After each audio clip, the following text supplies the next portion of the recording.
ఇంటి పక్కోళ్లను ఎదిరింటోళ్లను చుట్టాలు దోస్తులను పిలిచి కేకులు కటింగ్ చేస్తారు. వాళ్ళ పేరు మీద గిఫ్టులు వంచుతారు, దానాలు చేస్తారు. అనాథాశ్రమాలకు పోయి పిల్లలకు బట్టలు చాక్లెట్లు వంచుతారు. కమ్మటి బిర్యానీ వడ్డిచ్చి తినబెడతారు. కొందరు జీవాలను దత్తత తీసుకొని ఆటి మంచి చెడ్డ ఆర్చుకుంటారు. కానీ గీడ ఏం చేసిండ్రంటే రైతులను ఎట్లా ముంచుదామా అని చూసే ఈ జమానలా వాళ్ళ బాకీలు కట్టేసిండుల్లాగి సారు.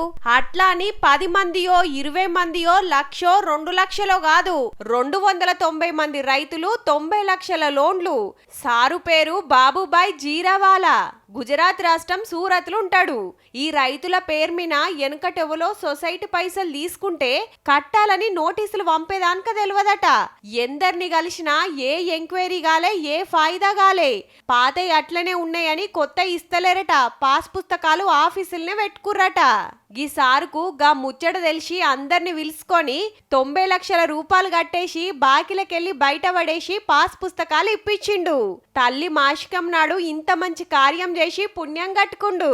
అందరు సుతా సొంతూరోళ్లే. పుట్టిన రోజులు పెండ్లి రోజులకు పేదోళ్లకు పాలు పండ్లు వంచుడే గొప్ప అనుకుంటే ఎవ్వరు చేయలేని గొప్ప పని చేసిండు. సారేం బిజినెస్లు చేస్తాడో గాని ఏ సర్కార్ చేయలేని పనులు చేసినందుకు జేజేలు వలకాల్సిందేనబ్బా.